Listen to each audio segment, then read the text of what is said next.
The soft glow of chandeliers spilled across the grand ballroom of the Harrington Hotel, catching on crystal glasses and polished marble floors. Clara Devane paused just inside the double doors, letting the hum of conversation wash over her. She had reserved the largest suite in the city for her 55th birthday, not because she craved attention but because she wanted to mark a turning point she had been planning for years. Tonight, she told herself, would belong to her.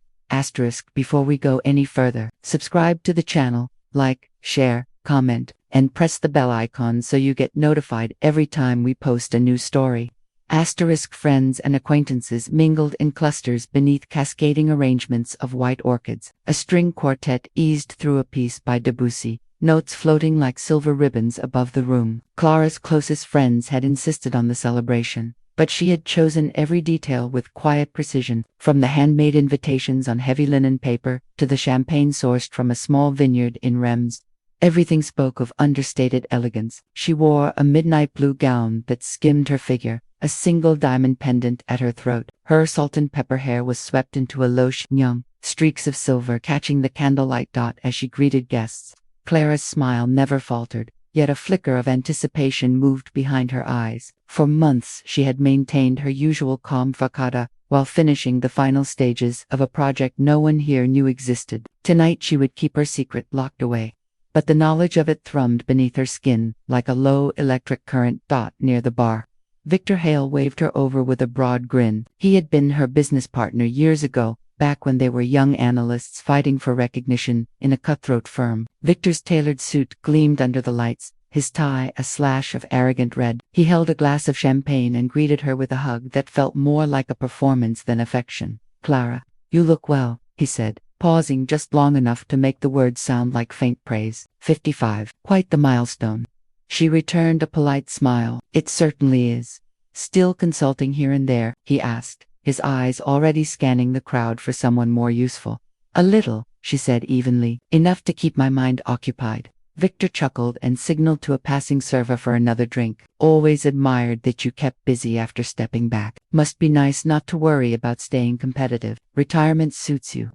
Clara felt a small tightening in her chest but kept her expression serene. Victor had always thrived on subtle digs. Tonight, of all nights, she would not give him the satisfaction of seeing her bristle. The evening unfolded with speeches, laughter, and the soft clink of glasses. Old colleagues shared stories of late nights at the office. Friends recalled vacations and small adventures. Clara listened with genuine warmth, but a single awareness pulsed at the back of her mind. The moment she had not invited but suspected was coming. Victor had been drinking steadily, and the gleam in his eyes hinted at mischief. When the cake was wheeled in, 3 tiers of dark chocolate and raspberries crowned with a sparkling 55, Victor seized the opportunity. He stepped forward before anyone else could speak, raising his glass high. "Ladies and gentlemen," he announced, voice booming above the music, "a toast to the woman of the hour, to Clara Devane, who has managed to reach 55 without ever quite figuring out what she wants to be when she grows up." Laughter rippled through the crowd, quick and uneasy. Clara stood motionless, the diamond pendant resting cool against her skin. Victor smiled, emboldened by the reaction. "Clara and I started in the trenches together," he continued. "Back then we all thought she'd blaze a trail, but she decided to take the scenic route. No empire, no big splash, just, well, a comfortable little life. And that's perfectly fine. Not everyone can be a shark." The laughter grew louder, some guests glancing at Clara with polite sympathy. A few shifted uncomfortably, sensing the cruelty beneath the joke. Clara's heart gave a single hard thud, then steadied. She felt the room narrow until only Victor remained in focus. His grin broad and careless. She lifted her glass with measured grace. "Thank you, Victor," she said, her voice carrying easily over the murmurs. It takes a certain courage to remind a woman of everything she hasn't done while she's still standing in the room. A few guests chuckled, relieved at her composure, but Victor pressed on. "Oh, come now, Clara. It's all in fun. We can't all be titans of industry. Some of us get to enjoy life instead of chasing the next big thing. Nothing wrong with that. You've always been comfortable." The word hung in the air like smoke. Comfortable. It was meant as a dismissal, a judgment that she had settled for less. Clara held his gaze, the years of quiet planning rising in her like a tide. Inside she felt no anger, only a cool, precise clarity. "Comfortable is one way to put it," she said softly. Victor laughed again, turning to the crowd. See, she agrees. To comfort, then he raised his glass high. To Clara, the most comfortable woman I know. The toast echoed through the room as guests hesitated, unsure whether to join. Some raised their glasses half-heartedly. Others looked to Clara, waiting for her reaction. The string quartet faltered for a beat before resuming. Clara smiled, but a different energy now pulsed through her. Beneath the velvet calm of her exterior, she felt the weight of the keys in her evening bag, keys to offices, servers, and accounts that represented a reality Victor could not begin to imagine. For years she had built quietly, investing in technologies and networks, creating a company under another name, shaping an empire hidden in plain sight. The signatures on the contracts were hers, the profits were hers. And tonight, though she had planned to wait a little longer, a new idea began to take shape.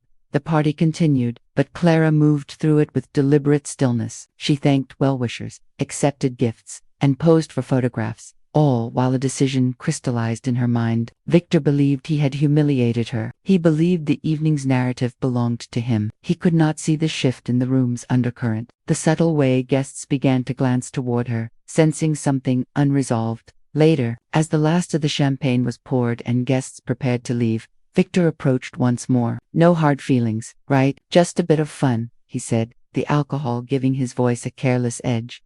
None at all, Clara replied. Her eyes were steady, a faint smile playing at the corners of her lips. Thank you for reminding me why I value my privacy. He frowned slightly, unsure how to read her tone, but she offered no further explanation. When he finally walked away, she felt a quiet satisfaction settle over her. The night was nearly over, but the story had only begun.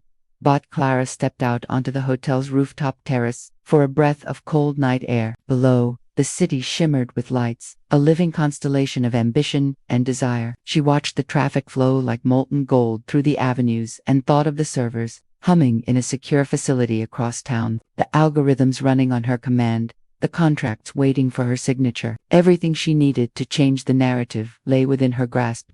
As the wind teased a strand of silver hair across her cheek, she made her decision. The insult would not be forgotten. It would become the spark that illuminated everything she had built in secret. Soon, the world and Victor Hale would understand exactly who Clara Devane had become. The first gray light of morning pressed against the tall windows of Clara Devane's brownstone, seeping through the gauzy curtains and laying a cold sheen across the polished wood floors. She sat at the edge of her bed, bare feet on the rug, the faint scent of last night's perfume still clinging to her skin. The echo of Victor's voice replayed in her mind as if it had been recorded there. The most comfortable woman I know. The words no longer stung, they crystallized into something sharper and more useful. Clara reached for the leather-bound notebook on her nightstand and opened to a blank page. She wrote the date at the top in neat block letters, then paused with the pen poised. Every major turn in her life had started with a page like this: quiet mornings, a single sheet of paper, and a decision that would change everything. She wrote one sentence: "Today begins the unveiling." Beneath it she drew a single line and closed the book. Downstairs the house was silent,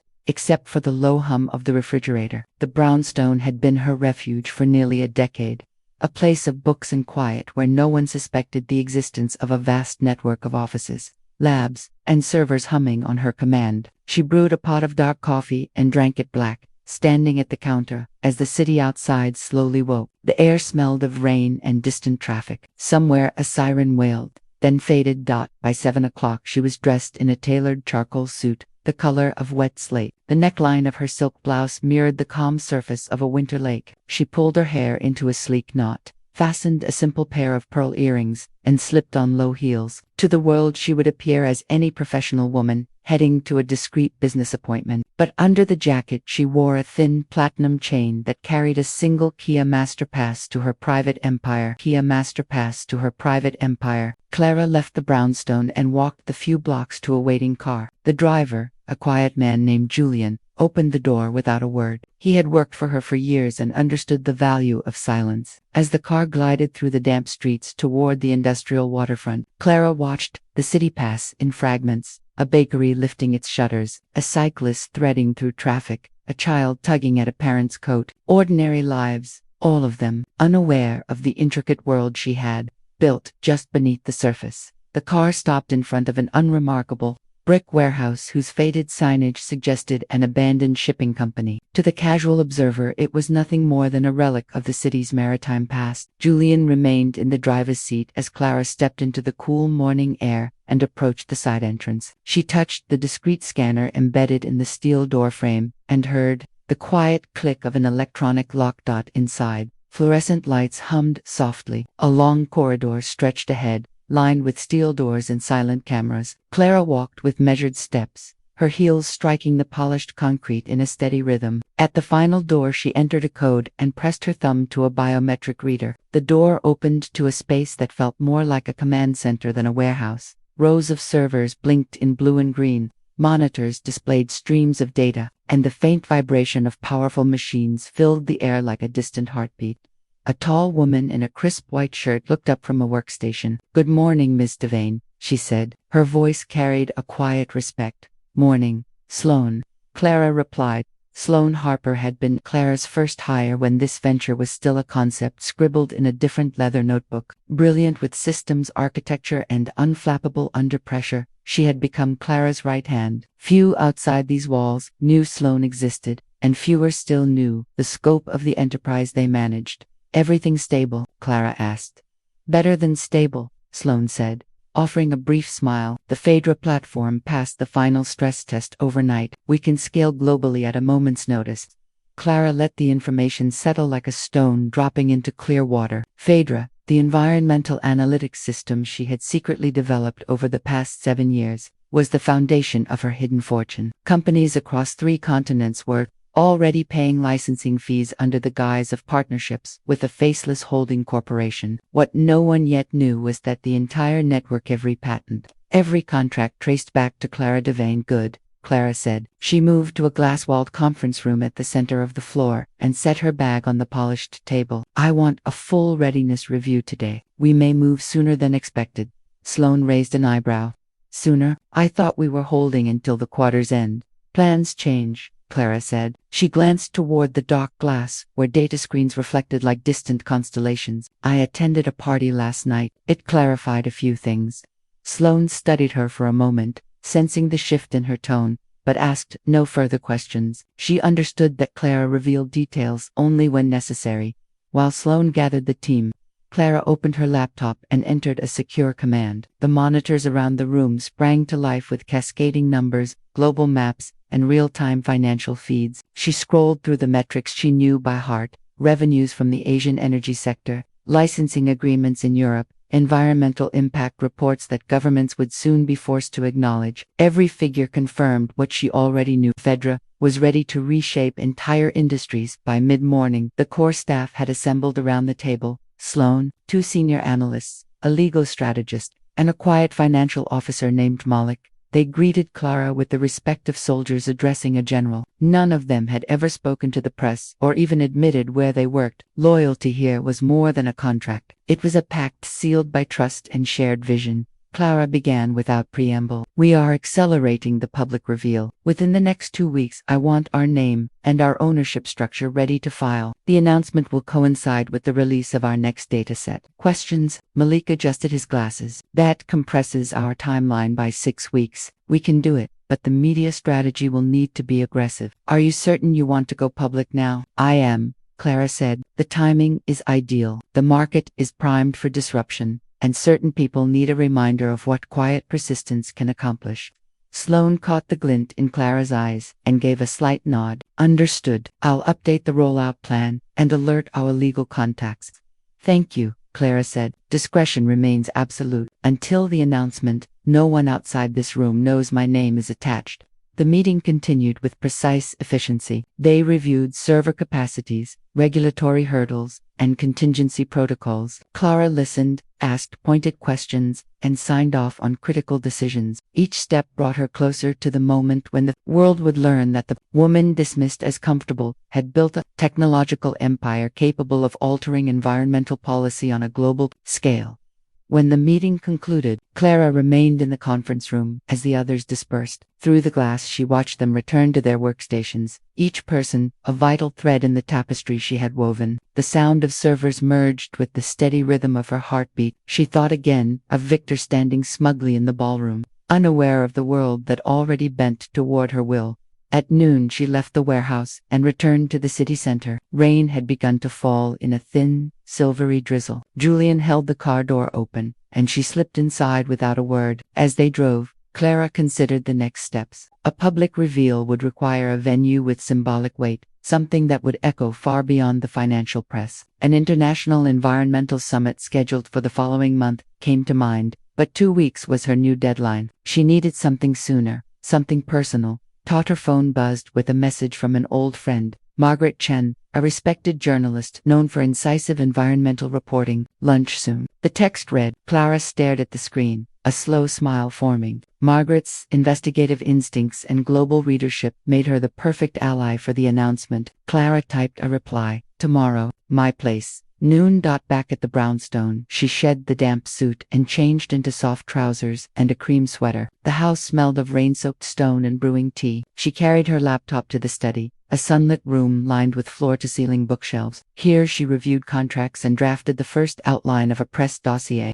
her mind moving with the precision of a seasoned strategist. Each sentence she wrote felt like a silent counter to Victor's careless words. As evening settled, Clara poured a glass of Bordeaux and stood by the window. The city lights flickered through the mist, reflections shimmering on wet pavement. She thought of the years spent in quiet preparational late nights with spreadsheets, secret meetings with engineers, cautious negotiations behind layers of shell corporations. All of it had led to this point. Soon the name Clara Devane would be synonymous with innovation and influence. The world would not see a comfortable woman. It would see a force. Her phone buzzed again, this time with a call. She answered, and Margaret's voice filled the room. Clara, it's been too long. Lunch tomorrow? Yes, Clara said, her voice steady and warm. I have a story for you, one that could change everything. There was a brief pause as Margaret processed the weight in her tone. Now you've got me intrigued, she said. I'll bring my recorder. Good, Clara replied. You'll want it.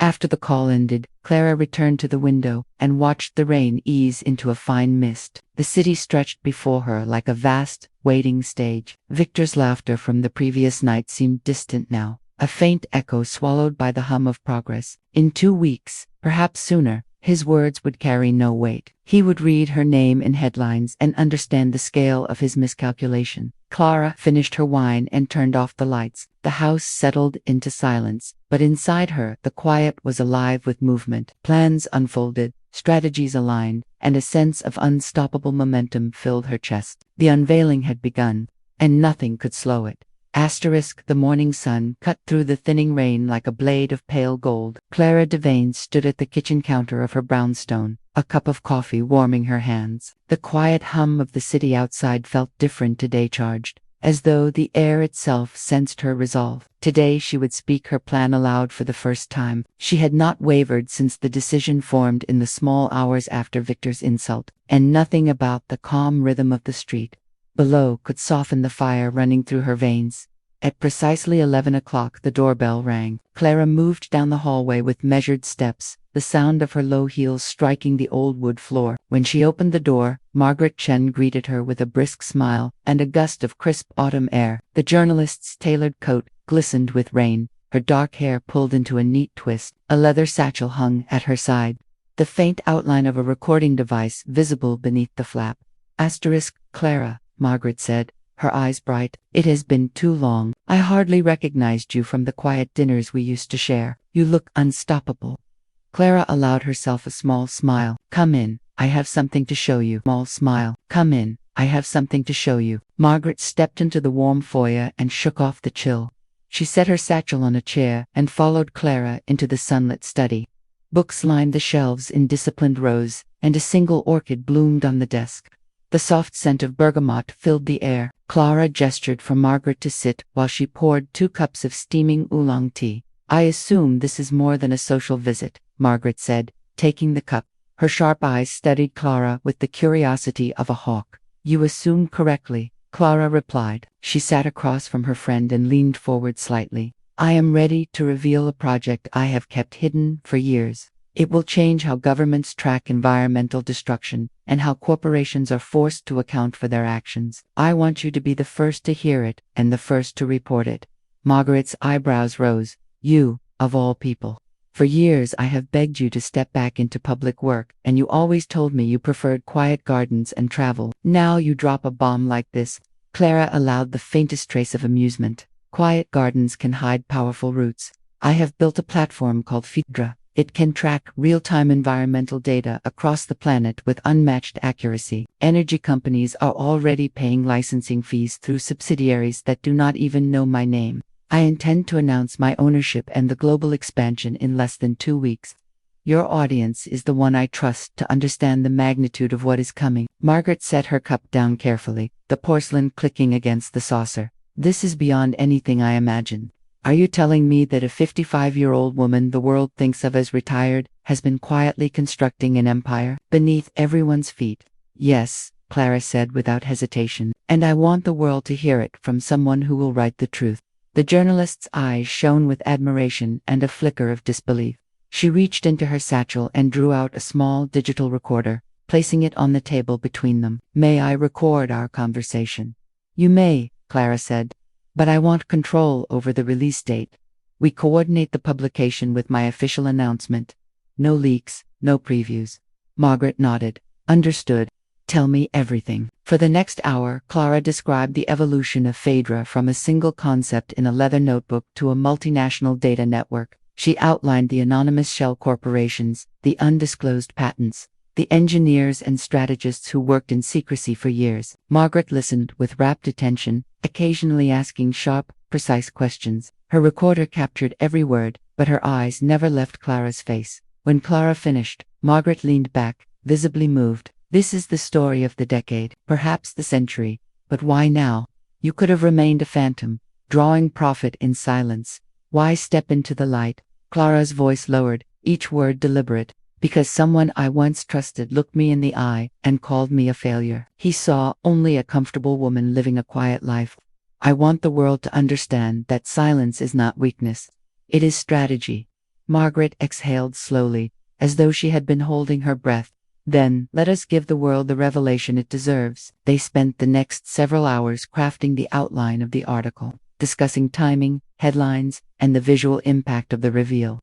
Clara insisted on facts that would leave no room for doubt: financial statements, patent numbers, independent verification from environmental scientists already under non-disclosure agreements. Margaret agreed, her journalistic instincts sharpening with each detail. By mid-afternoon, the sky cleared and a weak sunlight filtered through the tall windows. Margaret packed her recorder and stood. "This will shake the foundations of entire industries. Are you ready for the storm?" Clara rose and walked her friend to the door. "I have been ready for years," she said. After Margaret left, Clara remained in the hallway for a long moment, the quiet of the house settling around her. The first public step had been taken. Now she needed to ensure that Victor would hear of it in a way he could not ignore. She imagined the expression on his face when her name appeared across global news networks. The thought sent a cool thrill through her. She returned to the study and opened her laptop. A private message from Sloan waited in her secure inbox. "All systems stable. Investors ready when you give the word." Clara typed a brief reply. "Prepare the summit announcement. 2 weeks is the deadline." Evening crept in, bringing a sudden wind that rattled the windows. Clara changed into a black wool coat and stepped outside for a walk. The city smelled of wet leaves and distant smoke. She moved through the streets with purposeful grace, her mind alive with calculations. Crowds bustled around her, unaware that the woman in their midst was poised to alter the global balance of power. She turned a corner and almost collided with a familiar figure. Victor himself emerged from a sleek black car parked along the curb. His face registered mild surprise before a polished smile spread across it.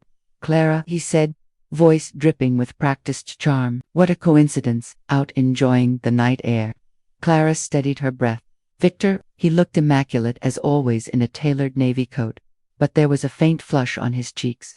The kind that came from an evening of expensive drinks. "I was just leaving a meeting nearby.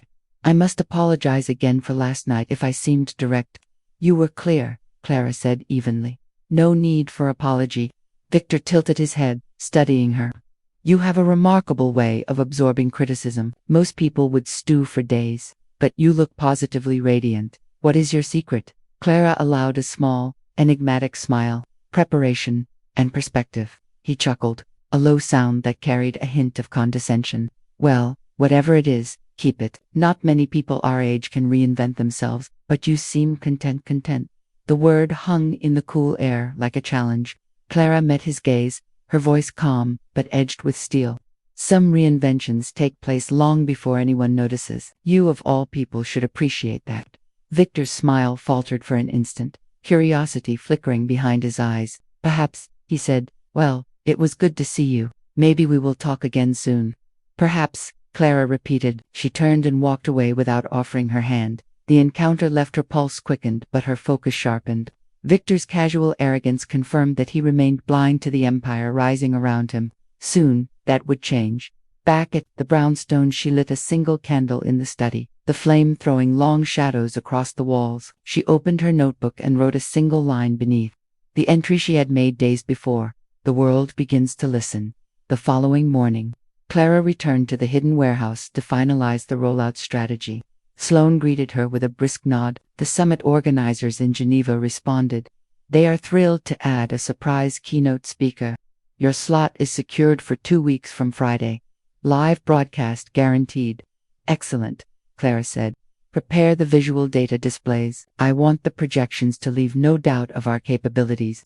As Sloane relayed updates from the financial and technical teams, Clara walked the length of the operations floor. Screens flickered with streams of information: glacier melt rates, air quality indices, ocean current models. Every dataset represented years of effort and an untold fortune. The hum of servers felt like the heartbeat of a living organism. When the day's review ended, Clara returned home to find a message from Margaret waiting on her secure line. First draft complete. It will be ready for your eyes tomorrow. Clara poured a glass of sparkling water and sat by the window. Below, the city moved with its usual rhythm, unaware that in a matter of days an announcement from a woman they barely remembered would ripple through boardrooms and governments. She thought of Victor once more and imagined him scrolling through headlines, the shock tightening across his features as realization dawned. Night settled over the brownstone like a velvet curtain. Clara closed her eyes and breathed deeply, the quiet within her sharper than any sound. Every piece of her plan was falling into place. The unveiling was no longer a distant dream but a living certainty. And the world, along with one dismissive man, was about to discover the strength of a woman who refused to be forgotten. The morning after the warehouse briefing, Clara Devane woke before dawn. A faint silver light touched the edges of the curtains as she sat on the side of her bed, her hands folded in her lap. She had never felt more alive, yet the pressure of the coming days pressed against her chest like a steady weight. She knew the unveiling of Phaedra would not pass quietly. Entire industries thrived in the shadows, hiding the damage they caused. The moment her name became attached to the system, silence would end. She rose and crossed to her dressing table, where a small velvet box waited. Inside lay a pearl brooch that had belonged to her mother. Clara lifted it gently, running her thumb across the smooth surface. The brooch always reminded her that dignity and power could coexist. She pinned it to the lapel of her jacket before stepping out into the chilly morning. Her driver waited by the curb, a discreet figure in a dark sedan. As she slid into the back seat, the city was just beginning to stir. Shopkeepers unlocked doors, delivery trucks rumbled past, and commuters wrapped scarves against the biting wind. Clara leaned back, allowing the rhythm of the city to steady her thoughts. Today she would meet with the financial circle that held the threads of her operation together. The sedan wound its way toward a converted banking hall that now served as the discreet office of her investment counsel. The building's granite facade gleamed in the early light, its tall columns lending an air of permanence and gravitas. Inside, the council had gathered around a long mahogany table. 3 men and 2 women, each an expert in global finance, rose as Clara entered. "Good morning," she said, her voice calm but firm. "We have little time. The announcement window is short, and I expect turbulence." The eldest of the group, a white-haired strategist named Archer, gestured for her to take the head seat. "We have reviewed the models again," he said. "Once you reveal ownership, the market will erupt. Phaedra's valuation will leap, but so will opposition. Energy and industrial giants will scramble to undermine you." Clara folded her hands on the table. "Let them try. What matters is control. Do we have the necessary majority across all shell entities?" A younger woman named Leela tapped her tablet, projecting figures onto a discrete wall screen. You currently hold 71% direct control through layered trusts. No outside force can shift the balance. If you stand firm, no one can push you out. Then we stand firm, Clara said. Begin preparing statements for regulators. The moment my name goes public, I want every authority to have clear evidence that the company's work is legitimate and lawful. The council nodded. Their loyalty was bound not only by contracts but by Clara's unwavering precision. She had led them with patience, never promising more than she could deliver. And now the reward was within reach.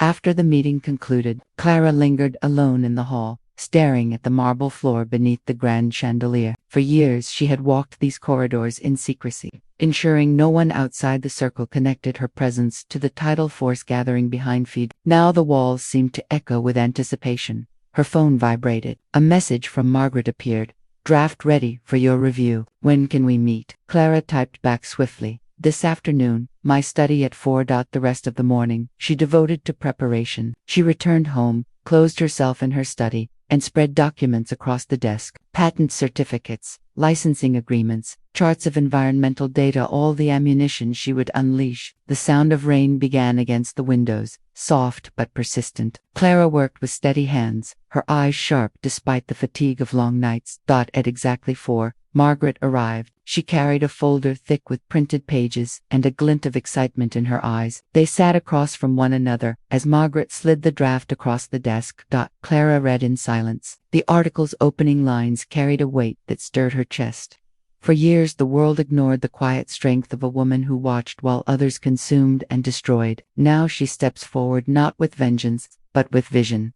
The story moved through Clara's life with precision, framing her as both survivor and strategist. It outlined Phaedra's capabilities, the hidden years of construction, and the promise of transformation. It was powerful, yet Clara marked several passages with her pen. Remove these adjectives, she said. Too sentimental. Replace them with data. The facts are stronger than poetry. Margaret nodded, scribbling notes. Understood, but allow me to retain some of the human dimension. Readers need to see not just the system, but the woman who built it. Clara hesitated, then agreed, so long as it does not diminish the force of the message. They spent 2 hours refining the draft until the language struck a perfect balance, factual, sharp, yet carrying a pulse of human story. By the time Margaret packed her folder away, the rain had stopped and dusk had fallen. As Clara escorted her to the door, Margaret paused. When this breaks, you will be at the center of storms you cannot predict. Are you truly ready? Clara held her gaze. I am ready. I have lived too many years in silence. It is time. After Margaret left, Clara poured herself a small glass of wine and sat by the window. The city lights flickered alive one by one, stretching across the skyline. She thought again of Victor, the smirk on his face as he dismissed her in front of guests. He had no idea that in days his world would tilt. The thought no longer burned with pain but with a quiet, relentless resolve. Later that night, Clara's phone rang. It was Sloane. We intercepted chatter, her confidant said. Word of unusual activity around certain shell companies has reached Victor's circle. He is suspicious. Clara closed her eyes briefly, steadying her breath. Let him be. The less he knows, the greater his shock when the truth lands. Keep our operations clean, no leaks. Understood, Sloane said. When the call ended, Clara sat in silence. She realized the game had entered a sharper stage. Victor's instincts, dulled by arrogance, were awakening, but it was too late for him to piece together the truth. The tide was already moving, unstoppable. The following day brought confirmation. A minor publication ran a speculative piece about mysterious movements in environmental data firms. Names of obscure subsidiaries appeared, though none linked directly to Clara. She read the article with calm detachment, knowing it was only a faint ripple of what was to come. Still, she prepared. She arranged private security for her home and established stricter protocols for communication. She briefed her counsel again, urging vigilance. Each measure tightened the net around her plan. That evening, as she walked through the quiet rooms of her brownstone, Clara paused by the mirror in the hallway. The woman staring back at her looked composed, but beneath the surface a storm gathered. For decades she had been underestimated, ignored, dismissed. Now, every step carried her closer to a reckoning, not just with Victor, but with a world that had forgotten the strength of a woman willing to fight. She pressed her hand against the cool glass of the mirror, whispering to herself, "We begin." The words settled in the air like a vow. Asterisk. The dawn broke, in a haze of soft rose and slate, casting muted light across the brownstone's tall windows. Clara Devane woke to the sound of her phone vibrating on the nightstand. She reached for it, eyes sharpening as she read the alert. Global Tech Forum requests, keynote confirmation, deadline midnight. The Geneva Summit organizers wanted assurance that her appearance was official. This was the final lock on the gate. Once she replied, the world's attention would be hers. Clara dressed with deliberate care, choosing a tailored charcoal suit that carried quiet authority. The pearl brooch from her mother gleamed at the lapel. Downstairs, a fresh pot of coffee steamed in the kitchen. She poured a cup and stepped onto the terrace. The city was already alive, a chorus of engines and footsteps rising from the streets. For years she had listened to this same sound while planning in secrecy. Today it felt like a drumbeat of anticipation. At 8, her private car arrived to take her to the hidden warehouse. Sloane met her at the entrance, eyes bright with barely contained energy. "We are ready," she said. The investors confirmed their support. "Once you speak in Geneva, global licensing offers will flood in. We expect immediate bids from 3 major energy conglomerates and 2 governments. I have never seen such a lineup waiting for one person." Clara nodded. "Good. Keep the servers monitored. We cannot allow a single disruption." Sloane handed her a slim folder. "We also traced a new inquiry from Victor Hale. He has hired an independent firm to investigate several of the shell companies. He is close to connecting dots." Clara absorbed the information without a flicker of fear. "Let him look. Every path will lead him in circles until the moment we go public." They walked the operations floor together. Vast screens glowed with real-time environmental data, deforestation maps, shifting hour by hour, ocean temperatures tracked to a fraction of a degree, the movement of pollutants across entire continents. Clara studied the scrolling figures with quiet pride. This was no vanity project. Phaedra could force governments and corporations to account for every scar they left on the planet. By late morning, Clara retreated to her private office within the warehouse, a glass-walled sanctuary lined with dark wood shelves. She opened her laptop and composed the message that would secure her keynote. "Confirmed. Clara Devane, founder of Fed. Presentation ready. Release global press credentials upon receipt." She hit send and watched the confirmation appear. The decision felt both monumental and inevitable. Asterisk. As she reviewed data for the upcoming presentation, her phone buzzed again, this time a call from Margaret. "We need to meet," the journalist said, her voice urgent. "I have news that cannot wait." An hour later, they sat across from each other in a quiet cafe far from the city center. Margaret leaned forward, lowering her voice. "Victor Hale is pushing aggressively. I have sources inside the investigative firm he hired. He suspects you are behind something enormous. He intends to confront you before any public announcement." Clara stirred her tea with slow precision. "Let him come. He has already played his hand. The humiliation he tried to inflict will pale beside what he will see soon." Margaret studied her, a mix of admiration and concern flickering in her eyes. "You do not fear him?" Asterisk. "No," Clara said firmly. "I fear only wasted time. My work is larger than any personal conflict. Victor is merely a symbol of the dismissive world I intend to disrupt." Symbol of the dismissive world I intend to disrupt. They parted with a quiet handshake. Clara returned home by mid-afternoon and found a message waiting on her private line. Victor's voice carried an edge of forced calm. "Clara, we need to talk tonight. The Harrington Hotel bar, 8 o'clock. I have questions and I will get answers one way or another." Clara listened twice before deleting the message. She considered ignoring the invitation, but a deeper instinct told her this confrontation could serve her plan. She called her driver and arranged to be at the hotel on time. When she arrived that evening, the Harrington bar glowed with warm amber light. Patrons spoke in low voices over crystal glasses. Clara entered with the poise of a woman, unshaken by the undercurrents swirling around her. She spotted Victor at a corner table, his posture rigid, a tumbler of scotch in his hand. "Clara," he said as she approached, "you look formidable." She took the seat across from him, without removing her coat. "You wanted to talk. I am listening." Victor leaned forward, eyes narrowing. "I know you are involved in something far bigger than the quiet life you pretend to live. Financial trails, obscure patents, sudden movements in data. Firms your name is buried but your style is all over it. Tell me I am wrong." Clara regarded him evenly. "You are observant. Continue." He set his glass down with a sharp click. "Why hide? If you have built something worth knowing, why keep it secret?" unless you intend to blindside the market, unless you intend to blindside me. You mistake my intentions, she said. This is not about you. It never was. Victor gave a short, bitter laugh. Everything is about power, Clara. You could have told me. We were partners once. Instead, you wait until I make a joke at a party, and then you plan to unveil some grand empire. Clara tilted her head slightly. Perhaps the joke revealed more about you than it did about me. For a long moment he stared at her, the noise of the bar fading beneath the tension. You are going to humiliate me, he said finally. No, Clara replied. You did that to yourself. I will simply show the world what I have built. What you choose to feel is your decision. Victor exhaled sharply and leaned back, his bravado faltering.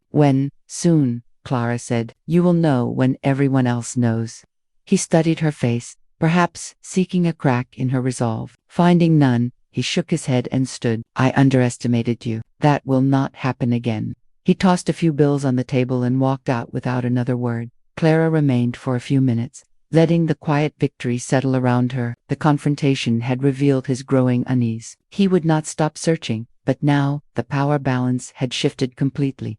Returning home, Clara found the city alive with a restless energy. News alerts flashed across her phone. Speculation about mysterious disruptions in energy markets. Whispers of a revolutionary environmental technology about to surface. The world was beginning to sense the movement of something vast. Beneath its feet, she climbed the stairs to her study and opened the windows to the cold night air. Below, traffic lights glowed red and green across slick pavement. She imagined satellites capturing data far above, silent witnesses to the unfolding drama. For years she had worked unseen, content to let others underestimate her. Now every breath carried the weight of imminent revelation. At midnight, a secure message from Geneva confirmed her keynote and global broadcast. Welcome, Clara Devane. The world awaits. She read the words twice, then closed her laptop. Tomorrow she would refine the final presentation and lock down the visual displays. Soon she would step onto a stage before heads of state, investors, scientists, and journalists from every corner of the globe. The woman Victor had mocked as comfortable and aimless would stand as the architect of a system, capable of reshaping the planet's future. But Clara turned off the lights and stood for a long moment in the darkness, the city's glow spilling faintly through the windows. The time for secrecy had ended. The time for power had begun. The morning of the Geneva Global Tech Forum broke with an alpine chill that bit through the glass walls of the convention center. Clara Devane arrived just after dawn, stepping from her private car into a swirl of photographers and journalists. Cameras flashed like sudden lightning, voices shouting her name in a dozen languages. She moved through the crowd with the calm precision of a woman who had rehearsed this moment in her mind for years. Inside, the cavernous auditorium shimmered with soft blue light and the low murmur of conversation. Heads of state, scientists, CEOs, and environmental leaders filled the tiered seating. Screens taller than buildings glowed with the forum's insignia. Clara's team, from Phaedra, waited near the stage, each member in dark suits marked only by a subtle silver emblem at the lapel. Sloan approached, a tablet in hand. All systems stable, Sloan reported. The satellite uplinks are secure. Live global broadcast will reach 215 countries simultaneously. We have confirmation that every major news network is carrying the feed. Clara accepted the update with a nod. Maintain the perimeter and monitor the live data flow. No interruptions. The world must see everything exactly as planned. As the audience settled, a hush fell across the hall. The forum's moderator stepped to the microphone. Ladies and gentlemen, we welcome you to the most anticipated address of this year's summit, presenting an unprecedented innovation in planetary intelligence. Please welcome Clara Devane, founder of Phaedra. Applause rose like a rolling wave as Clara crossed the stage. Her charcoal suit caught the white lights with a quiet sheen, the pearl brooch at her collar gleaming like a small star. She stood at the center, eyes scanning the sea of faces. For an instant she felt the weight of every sleepless night, every sacrifice that had carried her here. Good morning, she began, her voice clear and resonant. For decades we have spoken of the planet's decline, as if it were a distant storm. We have measured damage in vague terms and postponed real solutions. I am here to tell you the delay is over. We can now see the Earth with perfect clarity. We can act with precision, not guesswork. Behind her, The screens came alive with cascading imagery, oceans mapped in shifting gradients of heat, forests breathing clouds of carbon, cities pulsing with electrical signatures. Gasps rippled through the crowd as the data sharpened to real-time accuracy, revealing not broad strokes, but the minute heartbeat of the planet. This, Clara continued, is a living network of satellites, sensors, and quantum computation capable of monitoring every ecological change on Earth as it happens, from the smallest illegal mining operation to the largest corporate emissions. Phaedra records it all. No territory is hidden. No ocean is too deep. Every action that harms our world is captured, time-stamped, and verifiable. Her words struck the room like a sudden gust. Delegates leaned forward, whispering to one another, phones already in hand to relay the revelation. Clara raised a hand, and the hall fell silent again. For too long, she said, powerful interests have profited from secrecy. They have claimed ignorance while our atmosphere warmed and our oceans acidified. Phaedra ends that era. This system is not for sale to the highest bidder. It will operate as a transparent, global commons, governed by an independent council of scientists and environmental stewards. No government, no corporation, and not even I can manipulate the data you see here. It belongs to humanity. The screens shifted again, this time showing live feeds of illegal logging camps dissolving in real-time satellite view, factories venting dark clouds of pollutants, deep-sea trawlers cutting across protected zones. Each image carried a digital watermark of time and coordinates, undeniable evidence that no official could dismiss. From the front row, a head of state known for dismissing climate accords rose slowly, his face pale. Around him, cameras clicked in rapid succession. The impact of Phaedra's reach was immediate and unavoidable. Clara continued, her voice gaining quiet force. This is not merely observation. Phaedra integrates predictive modeling with quantum accuracy. We can forecast environmental tipping points years in advance. We can hold every actor accountable. And we will. Beginning today, Phaedra is live, and its reports are open to the public. Every citizen will have access to the truth. Applause erupted, swelling until it became a standing ovation. Some delegates clapped with genuine wonder, others with visible apprehension. Clara allowed the sound to crest before she spoke again. I stand before you, not as a politician or a mogul, but as a witness to what determination can build when arrogance dismisses possibility. Years ago, I was told that my dreams were childish. I was called a failure. I was laughed out of boardrooms. I was told to accept a comfortable life and stop imagining that one person could force global change. Today, I am here to tell you that no voice of ridicule can outlast relentless vision. The hall quieted again. The weight of her words pressing against every corner, Clara felt the years of dismissal burn away under the lights. This was the vindication she had promised herself on the night of her 50th birthday, when Victor Hale had mocked her in front of the city's elite.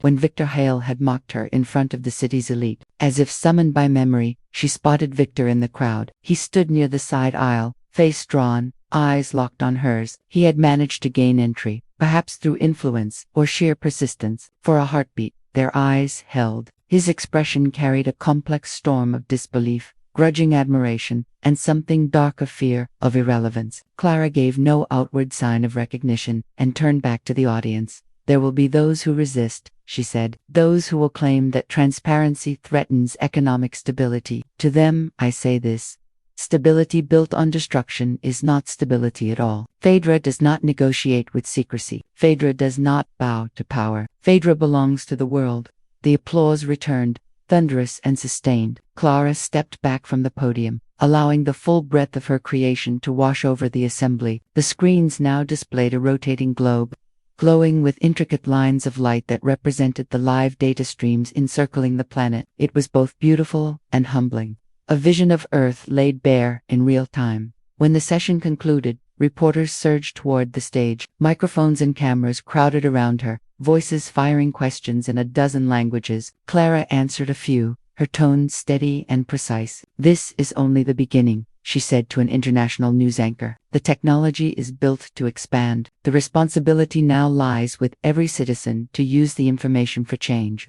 Outside the convention center, a cold breeze swept across Lake Geneva, carrying the sound of church bells from the old city. Clara stepped into the waiting car, Sloane close behind. Through the tinted window she saw Victor emerge from the crowd, craning for one last look as the car pulled away. His silhouette seemed smaller against the vast stone facade, a man left behind by the future. Back at the secure suite prepared for her, Clara finally allowed herself a moment of solitude. She removed her jacket and stood before the floor-to-ceiling windows. The lake stretched dark and luminous under the moonlight, mountains rising in quiet majesty beyond. Her phone vibrated on the table with an endless stream of alerts, world leaders requesting meetings, news outlets broadcasting her speech, stock markets reacting to the sudden shift in environmental accountability. Sloane entered softly. "The impact is immediate," she said. "Several governments have already pledged to adopt Phaedra's data into their policy frameworks. The World Environmental Council wants to form the oversight board you proposed." And Victor Hale, he left without speaking to the press. He looked shaken. Clara turned from the window, her expression calm but resolute. "Good. The work begins now. This was never about revenge, but it is satisfying to know that arrogance cannot stand against truth." Sloane smiled. "You have changed everything." "Not alone," Clara replied, "but I was willing to begin." When Sloane departed, Clara poured a glass of water and sat at the small desk overlooking the lake. She opened her laptop and began drafting the next phase of directives: expansion of satellite coverage, international council invitations, citizen access protocols. Her movements were steady, deliberate, without the fatigue one might expect after such a monumental day. As midnight approached, she paused to watch the moonlight ripple across the water. The world outside had shifted irrevocably, yet the quiet of her thoughts remained familiar. Years of patient labor had led to this turning point. She had endured ridicule, dismissal, and betrayal, but she had never surrendered the core belief that unassailable knowledge could alter the course of humanity. The bells of Geneva tolled again, their sound carrying across the night air like a promise. Clara closed her laptop and rested her hands on the polished wood of the desk. The next chapter of the world story had begun, and she had written the opening lines. The dawn, after Clara Devaine's keynote unfurled across Geneva in pale streaks of silver and rose, while the city's quiet streets hinted at ordinary life. The world beyond had already shifted into upheaval. Newspapers sold out before sunrise, each front page blazing with headlines about the Phaedra revelation. Across continents, parliaments called emergency sessions, corporate boards met behind locked doors, and environmental activists flooded the airwaves with triumphant calls for action. Clara awoke in her hotel suite to a phone vibrating with endless alerts. She lay still for a moment, feeling the soft weight of the duvet, the faint hum of the heating system, the distant clang of a service elevator. The night's triumph had not dulled her senses. If anything, they felt sharpened, honed by the knowledge that she now carried the world's attention. She rose and stepped to the floor-to-ceiling window. Lake Geneva shimmered beneath a rising sun. Beyond the water, the Alps stood like immovable witnesses to human ambition. Clara wrapped a robe around her shoulders and scrolled through messages. Heads of state requested urgent consultations. Environmental groups offered support. Her legal team sent encrypted updates about governments already attempting to subpoena Phaedra's proprietary codes. A knock at the door broke her focus. Sloane entered, carrying a sleek tablet and a look of wary excitement. "Morning reports," Sloane said. "Markets are in chaos. Energy stocks plummeted overnight. Renewable sectors surged. 3 major oil conglomerates issued statements questioning Phaedra's legality. One of them threatened to sue." Clara accepted the tablet, scanning the headlines with a practiced eye. "They will not be the last. Make sure the Oversight Council formation accelerates. The faster Phaedra is recognized as a public trust, the harder it becomes for anyone to claim ownership." "Already in motion," Sloane replied. "But there is another matter. Victor Hale requested a private meeting. He says it is urgent." Clara stilled. "When he is waiting in the lobby, he arrived an hour ago." For a heartbeat, Clara considered refusing him, but something within her, perhaps the final thread of an old life, compelled the meeting. "Bring him to the conference room. Security remains in place. I want every word recorded." Minutes later, Victor entered the glass-walled room, his posture less certain than the man who had once mocked her. He wore a tailored navy suit, but the lines of fatigue cut deep around his eyes. The morning light threw stark shadows across his face. "Clara," he began, voice lower than she remembered. "Congratulations. The world cannot stop talking about you." She gestured to a chair. "Say what you came to say." "I have little time." Victor sat, his hands clasping and unclasping. I underestimated you. Everyone did. Yesterday proved that, but you must know what comes next. Governments will try to control Phaedra. Corporations will throw billions at you. They will not rest until they own or silence this technology. Clara regarded him evenly. I anticipated resistance. You do not understand the scale, he pressed. They will come after you personally. They will question your finances, your past relationships, anything to discredit you. I came to offer a partnership. I still have influence, contacts in places you will need. I can shield you from the worst if you let me in. A quiet moment stretched between them, filled only by the distant echo of traffic below. Clara studied the man who once dismissed her as a dreamer. His eyes carried a glint of genuine concern, but she recognized the familiar calculation behind it. You are not offering protection, she said at last. You are offering control. You see an empire rising, and you want to share before the doors close. Victor flinched but recovered quickly. Call it what you want. I am offering survival. Alone, you will be buried under lawsuits and political pressure. With me, you can guide this without losing it to chaos. Clara leaned forward, voice steady. I built Phaedra to free the world from exactly this kind of manipulation. I will not surrender it to the very forces it was designed to expose. Not to governments, not to corporations, and certainly not to you. Victor's jaw tightened. You think you can fight them all? They will crush you. They cannot crush what they cannot own, she said. The technology is decentralized. My role is already transitioning to the Oversight Council. Even if I vanished today, Phaedra would continue. That is its strength. He searched her face for a weakness and found none. Slowly, he arose. Then, this is goodbye.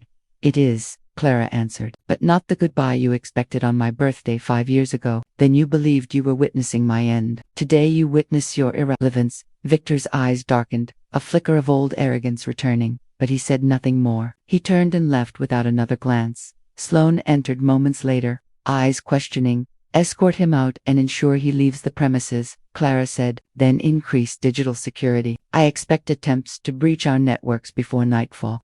By midday, Clara was en route to a closed-door summit with European ministers. Her car glided through streets lined with reporters and demonstrators. Some held banners of celebration, others warnings of surveillance. The world was reacting in real time to the power she had unveiled. Inside the secure meeting hall, officials from multiple nations awaited her arrival. They spoke in urgent tones, their expressions a mix of admiration and alarm. Clara took her seat at the center of the long oak table.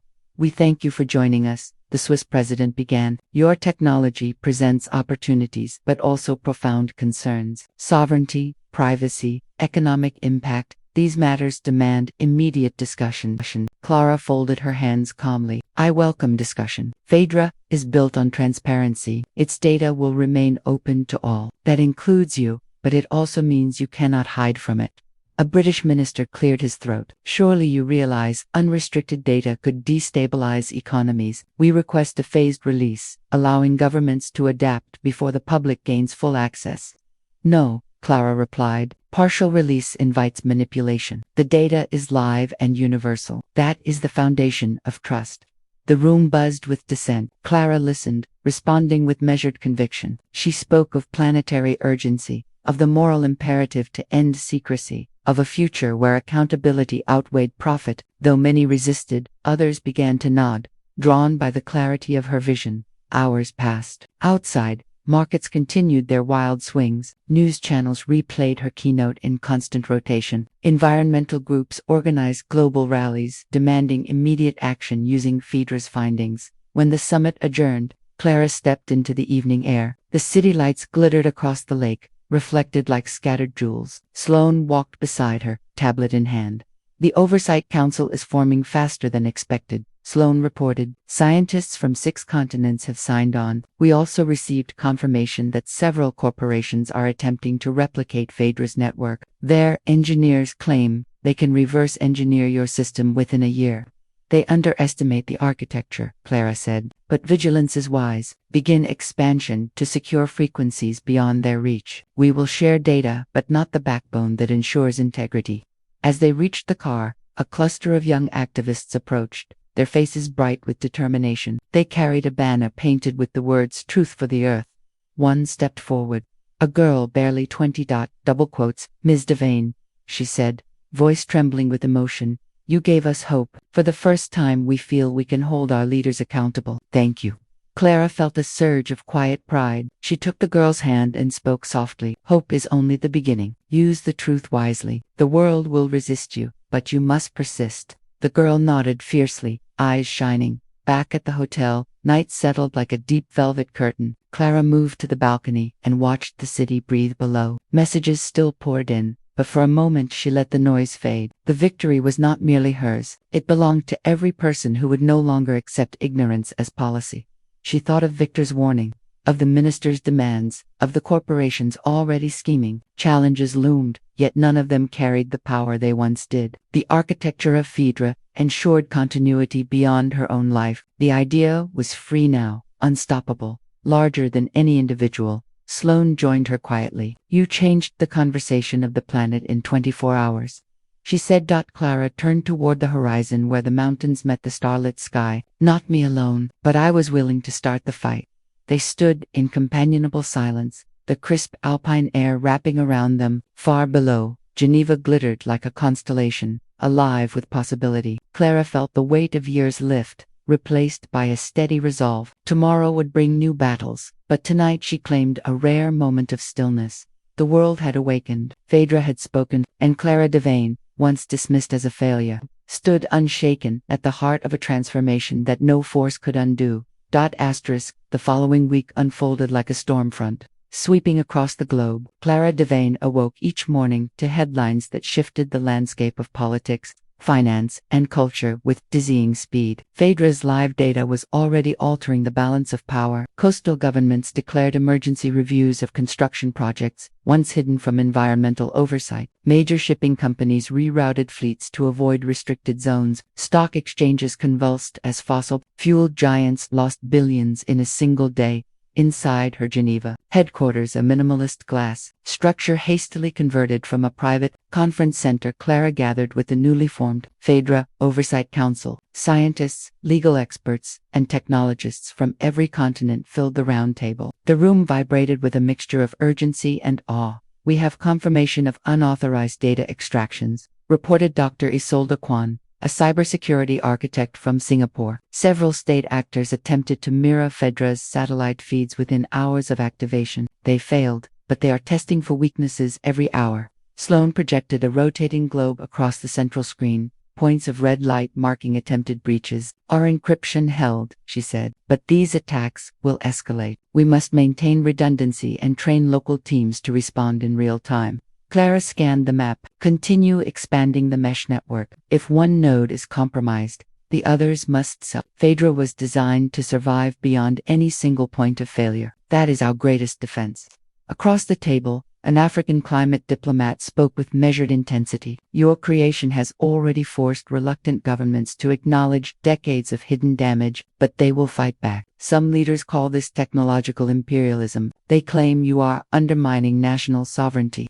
Clara met his gaze. Truth has no nationality. The planet does not recognize borders. Phaedra belongs to everyone, or it belongs to no one. The council debated deep into the afternoon. They outlined protocols for citizen access, established emergency arbitration procedures, and drafted a global charter of transparency. As the hours passed, Clara felt the weight of each decision, but also the quiet exhilaration of watching a vision take root in real time. Outside the building, a crowd swelled in the plaza. Students held banners reading "Eyes of the Earth" and "No More Lies." Musicians played drums and guitars, their rhythms echoing through the evening air. The energy was celebratory but also restless, a reminder that the people were impatient for action. By nightfall, Clara stood at an upper window, observing the gathering. The city lights shimmered on Lake Geneva, casting long ribbons of silver across the dark water. Sloane joined her, carrying a folder of urgent messages. 2 updates, Sloane said. First, the United States Senate has called for a closed hearing on Phaedra. They want you to testify within the week. Second, an anonymous group released a manifesto claiming they can duplicate Phaedra's technology and use it for true justice. They call themselves the Horizon Collective. Clara's eyes narrowed. Do we know anything about them? Not yet, Sloane admitted. Their communication is encrypted and routed through dozens of servers. They seem organized and well-funded. Clara turned back to the window. the sound of distant drums rising from the plaza. Prepare a statement for the Senate. As for the Horizon Collective, monitor them carefully. If their intentions are genuine, we may find common ground. If not, we must be ready. The next morning brought a fresh barrage of developments. Clara flew to Berlin for a summit with European Union leaders. The sleek jet hummed quietly as it cut through pale clouds. She reviewed documents while Sloan briefed her on overnight incidents. A sudden freeze on oil futures. New data from Phaedra revealing unreported deforestation in the Amazon. A chain reaction of protests demanding immediate political reform. When they landed, security escorts whisked Clara through Brandenburg Gate into a government complex fortified with barriers and armed guards. Inside the Grand Hall, ministers and heads of state awaited her. The atmosphere was taut, the air heavy with the scent of polished wood and apprehension. A German chancellor opened the session. Mr. Vane, your system is destabilizing global markets. While we respect your mission, we must consider economic consequences. Entire industries stand on the brink of collapse. Clara's reply carried the steadiness of unshakable purpose. Industries built on hidden destruction were destined to collapse. Phaedra did not create the harm, it only revealed it. Another leader, voice sharp with frustration, demanded, "Will you at least restrict public access until governments can transition?" "No," Clara said. "Partial truth invites corruption. Phaedra's strength is its openness. You must adapt to the data, not the other way around." Arguments flared across the chamber, a chorus of anger and reluctant admiration. Yet even amid resistance, Clara sensed a subtle shift. Some leaders who had entered ready to fight were now listening with genuine respect. They understood that the age of hidden damage was ending, whether they liked it or not. After hours of tense debate, the summit adjourned. Reporters surged toward Clara as she exited, cameras flashing under the winter sky. She spoke briefly, reaffirming her commitment to transparency and planetary accountability. Her words spread across networks within minutes, fueling both celebration and outrage. That night in her Berlin hotel, Clara reviewed a message flagged as urgent. It was from the Horizon Collective. The text was simple and direct. "We share your vision but not your restraint. Meet us, or we act alone." Sloan read over her shoulder. "It could be a trap," she said. "Or an opportunity," Clara replied. "Arrange a secure meeting. I want to know who they are and what they intend." 2 days later, inside an abandoned factory on the outskirts of Prague, Clara faced the mysterious group. Hooded figures emerged from the shadows, their faces hidden behind plain masks. One stepped forward, voice distorted through a mask. One stepped forward, voice distorted through a mask. "You revealed the truth," the figure said, "but you still trust governments to respond. We do not. We will use Phaedra's data to force immediate change. Infrastructure will shut down. Polluters will pay in real time. No debates, no delays." Clara listened, her heartbeat steady. "Unchecked action invites chaos," she said. "Innocent people will suffer. Phaedra is designed to empower citizens, not destroy lives. We cannot wait for politicians," the masked figure replied. "Every hour of delay is another forest burned, another species lost." "You risk turning hope into fear," Clara warned. "If you weaponize this information, you give those in power an excuse to suppress it. Work with the council. Channel your urgency into lasting reform." Silence stretched. The masked figure tilted their head, as if weighing her words. Finally they said, "We will consider your proposal, but understand this. The world moves too slowly. If you falter, we will not." When the meeting ended, Clara and Sloan left under heavy guard. Outside, snow began to fall, dusting the dark streets in quiet white. Sloan exhaled sharply. "They are dangerous," she said. "We need to strengthen every layer of defense." "We will," Clara answered. "But we cannot meet fear with fear. The world is watching how we respond." Returning to Geneva, Clara found the headquarters buzzing with heightened activity. Council members worked through the night, fortifying networks and expanding the satellite array. New volunteer groups from dozens of countries pledged to protect the integrity of the data. The movement had become unstoppable, a living organism fueled by millions of citizens hungry for truth. Late that evening, Clara stood once more at the window overlooking the lake. Snowflakes drifted across the glass, each one catching the city lights like tiny sparks. She thought of Victor's warnings, the minister's demands, the masked activists pressing for radical action. Every challenge confirmed that Phaedra had reached the heart of power. Sloan joined her, carrying a cup of tea. "The world feels different every day," she said. Clara accepted the cup, the steam warming her palms. It is different. We have shown what cannot be hidden. The question now is how humanity chooses to live with that knowledge. They stood together in silence, watching the snow settle over Geneva. Beneath that quiet beauty, nations struggled, corporations reeled, and ordinary people began to see the planet, not as an abstraction but as a living truth revealed in real time. Clara felt both the enormity of the task ahead, and the quiet certainty that she had crossed a threshold no force could undo. The winter sun hung low over Geneva, casting long bands of gold across the frozen lake. Clara Devane arrived at Phaedra's headquarters before dawn, her breath rising in small clouds as she crossed the plaza. The building pulsed with quiet urgency, its glass walls glowing faintly from the light of servers that never slept. She knew this day would test every decision she had made since the moment she conceived the idea of a planetary witness.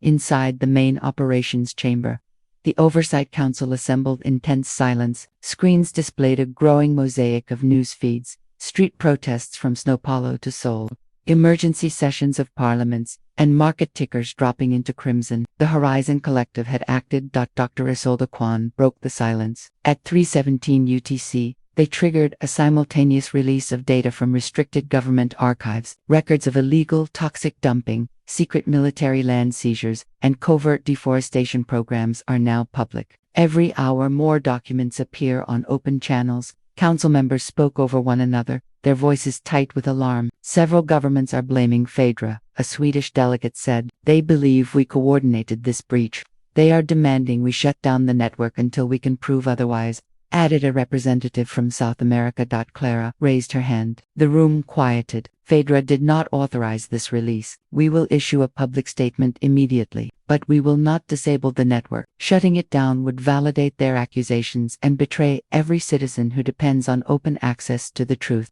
Sloane leaned toward her, voice low but urgent. The Horizon Collective is escalating. We intercepted a message claiming they will expose offshore banking data within 24 hours. If they follow through, entire economies may collapse overnight. Clara's pulse quickened, though her expression remained calm. We anticipated a struggle. What we decide today will define the difference between justice and chaos. The council debated long into the morning. Some urged direct negotiation with the collective. Others demanded a global freeze on Phaedra's public interface until governments could adjust. Clara listened to each argument, weighing the stakes. She understood the danger. Uncontrolled leaks could spark violence, topple fragile democracies, and provoke desperate retaliation. Yet secrecy would be a betrayal of everything Phaedra represented. When the session adjourned, Clara retreated to a quiet observation deck high above the lake. The cold glass beneath her palms grounded her thoughts. Below, citizens gathered in growing numbers. Their chants echoed through the crisp air. Truth belongs to all. Her communicator buzzed. Sloane's voice came through with a brittle edge. We traced an encrypted signal to an abandoned relay station in northern Italy. The Horizon Collective is broadcasting from there. They are inviting you to a private dialogue. No intermediaries, no security escort. Clara turned toward the horizon where the Alps glimmered white against a deep blue sky. Arrange transport, she said. We cannot ignore this invitation. Within hours, a small aircraft lifted from Geneva and swept south across snow-dusted peaks. The flight was quiet except for the low hum of engines. Sloane reviewed contingency plans while Clara watched the mountains slide beneath them like frozen waves. They landed on a desolate airstrip outside Turin. At dusk, an unmarked electric vehicle awaited, its driver silent behind dark glasses. The journey wound through narrow mountain roads until they reached an abandoned monastery perched on a ridge. Moonlight spilled over crumbling stone walls as the car halted. Inside the monastery's cavernous hall, hooded figures waited beside flickering lanterns. The leader stepped forward, mask plain and featureless. Welcome, Clara Devane, the voice said, altered by a modulator. You asked to speak, now you may listen. Clara stood tall, her breath steady in the cold. You are undermining the very cause you claim to serve. Your actions endanger lives and threaten the stability needed for lasting change. We act because your patience feeds corruption, the figure replied. Decades of diplomacy gave polluters time to profit. We reveal everything so that no one can hide.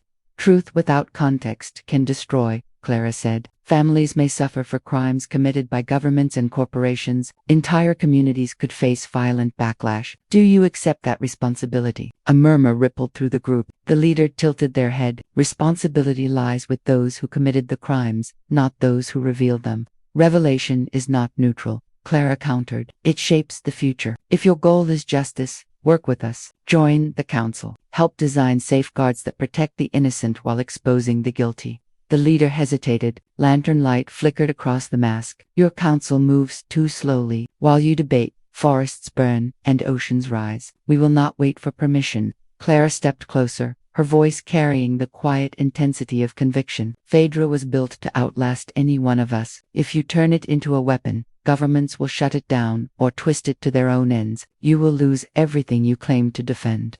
Silence filled the hall. The masked figure lowered their voice. Perhaps you are right. Perhaps we are not ready for the power we wield, but neither are you.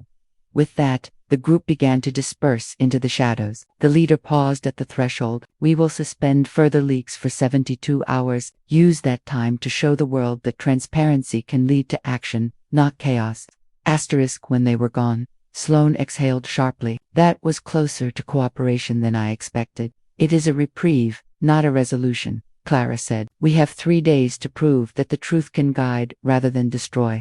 Back in Geneva, the council convened through the night. They drafted a global framework for immediate response. Independent tribunals for environmental crimes, emergency relief funds for communities affected by sudden disclosures, and a live public forum where citizens could question leaders in real time. Clara addressed the assembly with a calm authority that belied her exhaustion. We cannot control the flow of information, she said, but we can shape how humanity responds. We must show that transparency is not anarchy, but the foundation of collective responsibility. The next 48 hours tested every system Phaedra had built. Governments scrambled to announce reforms, corporations pledged reparations, and citizens flooded the new forum with demands for accountability. Markets wavered but did not collapse. Relief teams mobilized to protect vulnerable communities. Slowly, a fragile sense of order emerged. On the final evening of the 72-hour window, Clara stepped onto a balcony overlooking the city. The lake reflected a sky streaked with violet and silver. Below, thousands gathered in the plaza, holding candles that flickered like a constellation brought to earth. Their quiet presence spoke louder than chants or drums. Sloane joined her, a faint smile softening her usually sharp expression. We may have turned the tide, she said. The Horizon Collective has remained silent. Governments are beginning to collaborate instead of accuse. Clara felt the cold night air fill her lungs. The work is only beginning. But tonight, the world has shown it can face the truth without breaking. As darkness deepened, the candles below glowed brighter, a living testament to the resilience of collective hope. Clara knew the road ahead would be steep and uncertain, yet she also knew that the threshold had been crossed. Secrets that once ruled the planet were no longer invincible.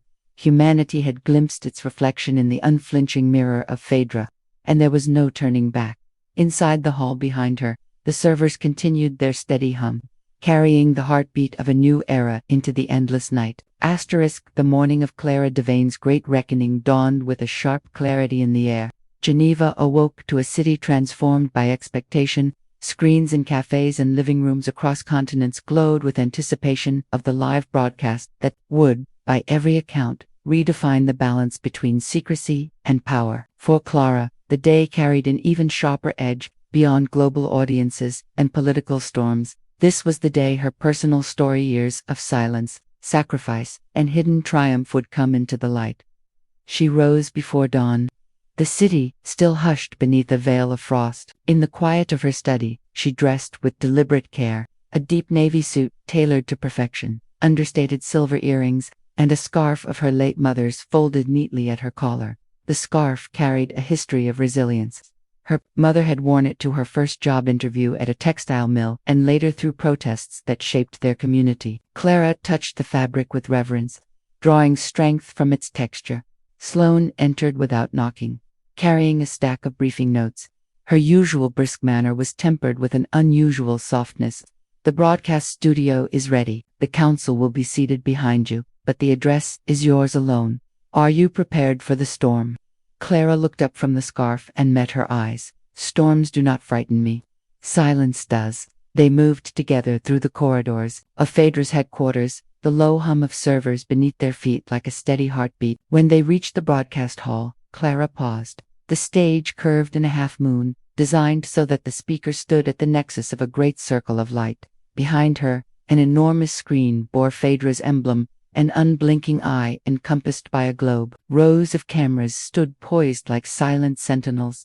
As the countdown to broadcast began, Clara thought of her family. Her brother Michael, who had called her a failure at her 55th birthday, would likely be watching from his suburban mansion. Her estranged sister might catch fragments on the radio while commuting. And her children, grown now, with lives of their own, would see a side of their mother that had never been spoken aloud at kitchen tables or family gatherings. This was not merely a political revelation, but an intimate unmasking. The director signaled. The red light of the central camera blinked to life. Clara inhaled and began. My name is Clara Devane. For years, you have known me as a private woman who worked quietly in research and community development. What you did not know is that 15 years ago, after a lifetime of being underestimated and dismissed, I began a project that has grown into what you now call Phaedra. It was not born in wealth or privilege, but in the conviction that no one should be condemned by secrets they cannot see. She paused, her gaze steady. I was called a failure by people closest to me. I was told I lacked ambition, that I would never achieve anything of worth. I carried those words quietly, letting them weigh against my heart. But in silence, I built something greater than myself. I gathered scientists, activists, programmers, and dreamers who shared one belief that the truth belongs to everyone. Together we constructed a network that does not bow to governments or corporations. It serves only humanity's right to know. Images appeared on the screen behind her, forests mapped in real time, rivers traced from source to delta, satellite views of oil spills and mining scars. Each image bore the watermark of Phaedra's unflinching eye. Some fear this power, she continued. They call for silence, for secrecy, for control. But silence protects only those who exploit it.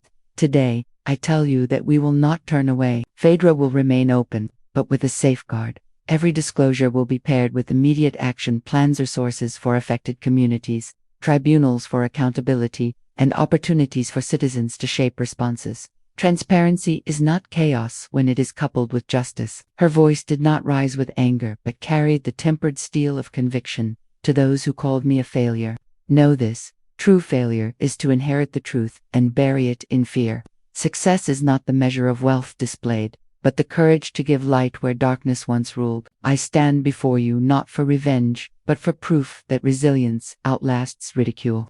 The speech rolled forward for nearly an hour, weaving personal testimony with policy, confession with commitment. When she concluded, she stepped back from the podium as the lights dimmed. For a moment there was only silence in the hall. Then applause rose, not orchestrated, not perfunctory, but genuine. Council members stood, the sounds swelling into something greater than ceremony. Outside, the reaction was immediate. Crowds in Geneva erupted into cheers, waving banners and candles. Across continents, people took the streets, not in anger but in solidarity. News anchors stumbled over words, struggling to capture the enormity of what had unfolded. In boardrooms and parliaments, officials who once dismissed Clara as irrelevant now scrambled to recalibrate their strategies. When the cameras finally dimmed and the hall emptied, Clara retreated to a private chamber. She sank into a chair, exhaustion pressing against her bones, but her spirit burned with quiet triumph. Sloane entered, her usually composed face softened with something like awe. You did not just steady the storm, Clara, you redirected it. The collective has issued a statement. They will suspend independent leaks and collaborate on the safeguards you proposed. For the first time in years, they are silent in agreement. Clara closed her eyes briefly, the weight of relief coursing through her. It is not victory, she said. It is a beginning.